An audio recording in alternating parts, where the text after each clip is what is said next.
Hello बच्चों, कैसे आप सभी। स्वागत है आप सभी का पुनः एग्जाम दर्शन पे। मैं सत्येंद्र सर आप सबके साथ आ चुका हूँ फिर से एक बहुत ही अच्छी जानकारी लेकर के, जो जानकारी आपके विभिन्न एग्जाम में बहुत महत्वपूर्ण प्रश्नों को लेकर के होती है। तो आइए जरा इस बात पर ध्यान रखते हैं। We are going to discuss about protein metabolism. ये क्या है, इसे बहुत सरल भाषा में समझो तो मैं कह दूंगा कि प्रोटीन जो हमारे शरीर के अंदर बच्चों कार्य करती है ना, वही होता है सर प्रोटीन मेटाबॉलिज्म। बोले नहीं समझे सर। मैंने कहा शरीर में प्रोटीन के कार्य को ही प्रोटीन चयापचय कहते हैं। बोले अच्छा। फिर हमने कहा कि जी प्रोटीन मेटाबॉलिज्म के अपने चरण होते हैं, स्टेप होते हैं, कोई चीजें कैसे होती हैं। आइए, इसने कहा सर पाचन होगा, अवशोषण होगा, अमीनो अम्लों का एक पूल तैयार होगा जो ऊतक का निर्माण करेगा, एंजाइम का निर्माण करेगा और हार्मोन्स का निर्माण करेगा। लेकिन सर ये सब कैसे होगा?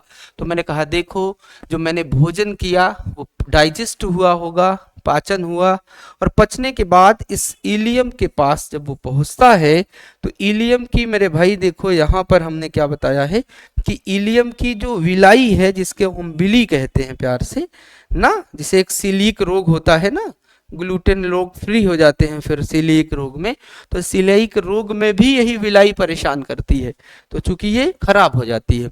अब देखो यहाँ से ये वेसल्स लगी होंगी, जो प्रोटीन डाइजेस्ट हुई होगी अमीनो अम्लों के फॉर्म में, ये रक्त इनको लेकर के कहाँ पहुंच जाता है? लीवर के पास पहुंच जाता है। अब लीवर कहता है मैडम का लाई हो? तो इसने कहा जी प्रोटीन लाए हैं। बोले क्या करना है? बोले करना ये है कि तुम बताओ इसको हम क्या करें। कहा तुम पहले इसे रखो, स्टोर करो। इसने जब इसे लिया तो इसके दो दिशा बने, एक प्लाज्मा प्रोटीन के रूप में अमीनो अम्लों का संश्लेषण हो जाता है, कुछ प्रोटीन्स का, कुछ अमीनो अम्लों का, और कुछ शरीर में चले जाते हैं। बोले कहाँ जाएंगे? तो बोले सर ये ऊतकों के पास चले जाएंगे कि कहाँ टूट फूट हुई है, कहाँ मरम्मत करनी है, कहाँ निर्माण करना है, वहां पहुंच जाएंगे। और ये कुछ नई कोशिकाओं के निर्माण में भाग जाएंगे कि बताओ मैडम आ गए हैं, क्या बनाना है। बोले ठीक है। ऐसे शरीर के अंदर ये पहुंचे। फिर मुद्दा ये हुआ कि इस चयापचय का महत्व क्या है। जब ये जगह जगह पहुंच गए तो इन्होंने कहा कि सर अगर मांसपेशी वृद्धि करनी है तो मैं हूं। बोला इन्होंने प्रतिरक्षा तंत्र मजबूत करना है तो मैं हूं, एंजाइम की क्रियाशीलता को बनाए रखना है तो मैं हूं, हार्मोन संश्लेषण करना है तो मैं हूं, अम्लक्षार संतुलन करना है तो मैं हूं, और शरीर में द्रव का संतुलन बनाए रखना है तो मैं हूं। क्योंकि इसने तो यही कहा ना कि सर शरीर में प्रोटीन के कार्य को ही प्रोटीन मेटाबॉलिज्म कहते हैं। अब मेरे बच्चों महत्वपूर्ण मुद्दा यहाँ से आता है कि प्रोटीन का जैविक मूल्य क्या है। बहुत बार प्रश्न आते हैं सर जैविक मूल्य माने बायोलॉजिकल वैल्यू उस प्रक्रिया को दर्शाता है कि जितना अवशोषित नाइट्रोजन शरीर में रिटेन होता है।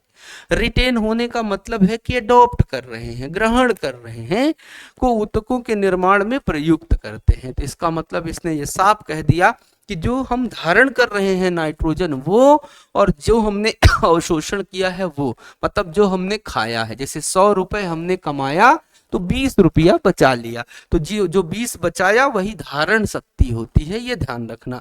जिसने कहा बायोलॉजिकल वैल्यू नाइट्रोजन धारण शक्ति व नाइट्रोजन अवशोषण के अनुपात पर निर्भर करती है। यहाँ मैंने लिख दिया कि प्रोटीन का जैविक मूल्य बराबर नाइट्रोजन धारण शक्ति अपन अवशोषित नाइट्रोजन गुणे में 100। तो बात यहां बनी कि बीवी यानी बायोलॉजिकल वैल्यू शरीर में खाए गए प्रोटीन का कितना भाग उपयोग करता है वो यही बताता है। यानी अगर हमने 10 ग्राम प्रोटीन खाई है तो उसका हमने कितना हिस्सा उपयोग कर लिया है, यही ये बता रहा है। ठीक है। फिर कहा अगर 6.2 ग्राम प्रोटीन है हमारे पास तो ये ध्यान रखना है कि सर 6.2 ग्राम प्रोटीन से 1 ग्राम नाइट्रोजन मिलती है। ये ध्यान रखना, बहुत अच्छा पॉइंट है। 6.2 ग्राम प्रोटीन से 1 ग्राम नाइट्रोजन मिलती है, या डाटा है, याद रख लेना। ठीक है।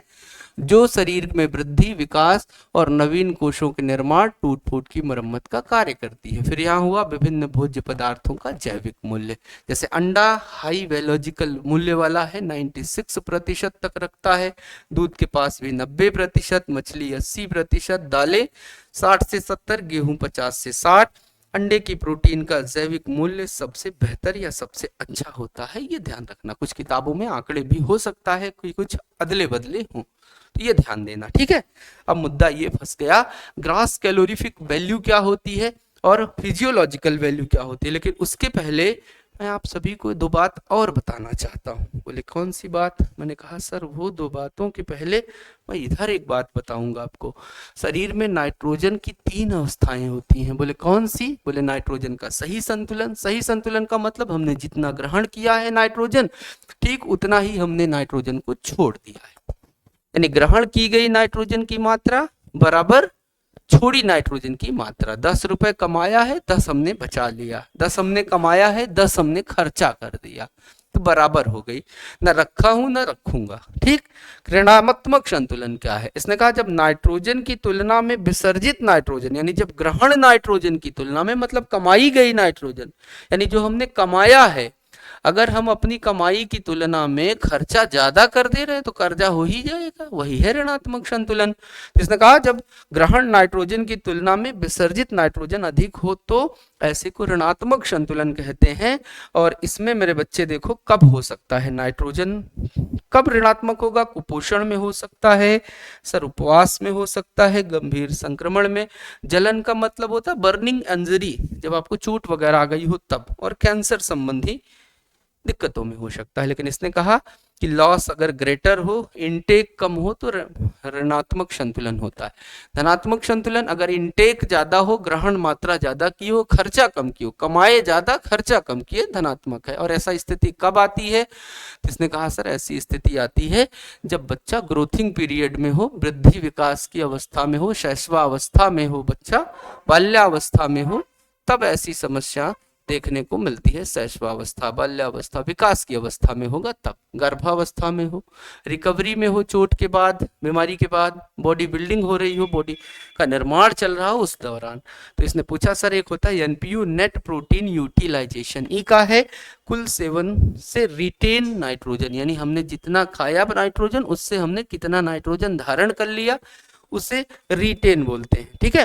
तो पर में क्या होता है? प्रोटीन एफिशिएंसी रेशियो होता है, या वजन वृद्धि और प्रोटीन के सेवन से जुड़ी बात होती है। लेकिन एक मुद्दा हमारा यहाँ पर है ये, जीसीवी क्या होती है? ग्रास कैलोरीफिक वैल्यू, यानी 1 ग्राम भोजन से कि बॉम्ब कैलोरी मीटर में दहन के पश्चात जो हमें ऊष्मा प्राप्त होती है मेरे बच्चों, वही होती है हमारी जीसीवी। और ये जीसीवी जो होती है मेरे प्यारे बच्चों, वो भोजन में ही देखने को मिलेगी। अभी आगे तुलना करता हूँ।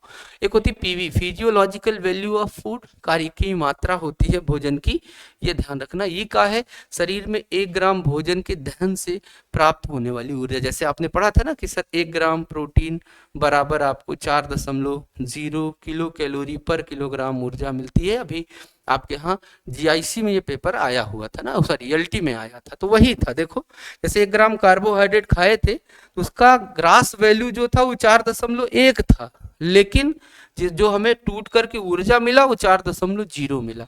जैसे प्रोटीन आपने 1 ग्राम खाया होगा तो 6.65 किलो कैलोरी प्रति ग्राम प्रोटीन के पास ऊर्जा थी, लेकिन सर जो शरीर के लिए आई वो 4.0 आई, 1.65 बाहर हो गई मलमूत्र के माध्यम से। और वसा आपने अगर 1 ग्राम खाया होगा तो 9.45 किलो कैलोरी ऊर्जा उसकी ग्रास वैल्यू है, लेकिन उसकी फिजियोलॉजिकल वैल्यू 9.0 होती है। तो ये कुछ आंकड़े जो आपके एग्जाम को बहुत महत्वपूर्ण बनाएंगे। आप खूब अच्छे से पढ़ते रहिएगा और जुड़े रहिएगा एग्जाम दर्शन के साथ।